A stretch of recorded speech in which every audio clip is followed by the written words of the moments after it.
வணக்கம். Trading today Ravichandran. Reserve Bank of India, அதாவது வெறும் ரூபா நோட்டு அச்சடிக்கிறது மட்டும் ரிசர்வ் பேங்கோடைய பணி கிடையாதுங்க. அதையும் தாண்டி பல்வேறு விதமான பணிகள் இருக்குது.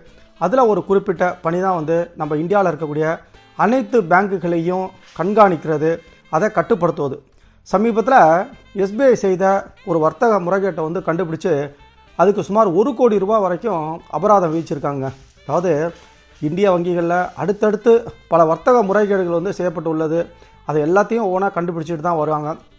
சமீபத்தில் அந்த ரிசர்வ் வங்கி அனைத்து வங்கிகளின் நிர்வாக பணிகளை பணிகளையும் சரி, முதல்ல அந்த கணக்கு வழக்கல் எல்லாத்தையுமே தீவிரமாக அதை கண்காணித்த வகையில் கண்காணித்து வந்தது.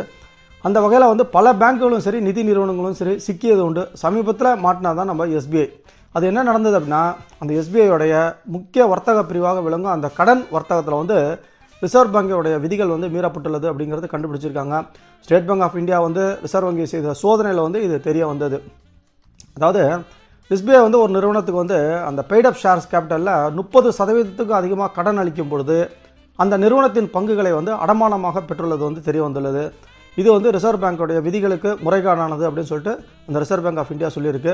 மேலும் இதற்காகத்தான் 1 கோடி ரூபா ஃபைன் விதிச்சிருக்காங்க.